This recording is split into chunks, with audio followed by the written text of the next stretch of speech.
Well, in her term as the chair of the National Governors Association, Oklahoma Governor Mary Fallin focused national attention on the growing skills gap between industry needs and current educational attainments. It's a national problem and one that my next guest knows well. Garrett Groves was the senior policy analyst for the National Governors Association and now serves as the director of the Texas-based Center for Public Policy Priorities.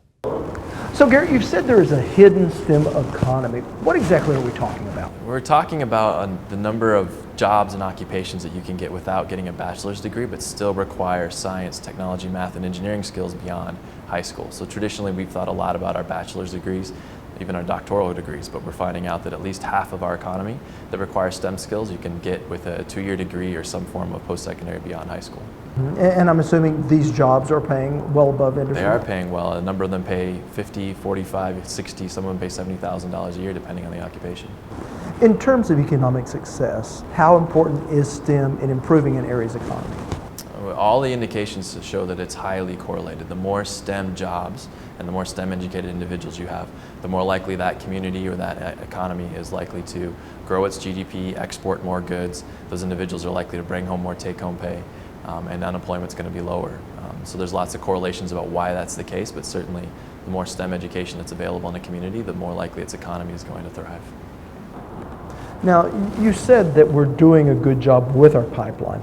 Are there things that we have done traditionally that we may need to approach differently? Yeah, and to be clear, I think our pipeline works well for some. We're increasingly asked the question, who does our pipeline not work as well for?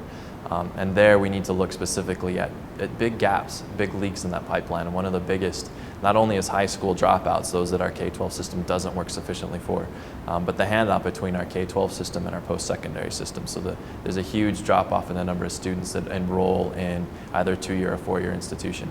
There could be far more opportunities to apply to an apprenticeship program, to get a workforce certificate, and there's not enough information on, if I do go into a workforce training program and I'm only going to get a 6-month training, can I get a job with that certificate? What has labor market value?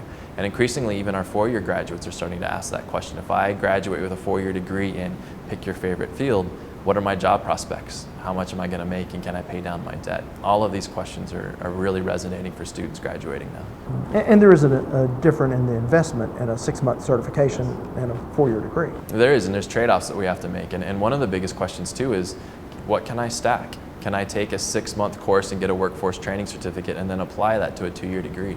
How do I move through this education system over time so that I don't spend money that I didn't need to, or spend time that is really valuable to me? Because there's trade-offs in all of this.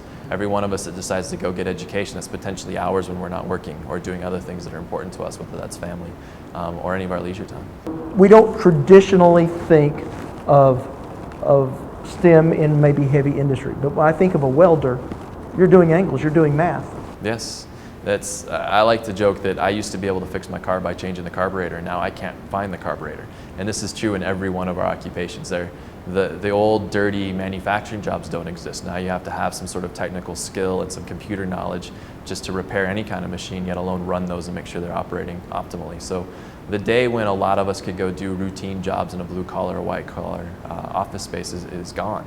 And so we're all having to upskill pretty rapidly just to keep pace with our modern economy. Garrett Groves, thank you so much. Thank you very much.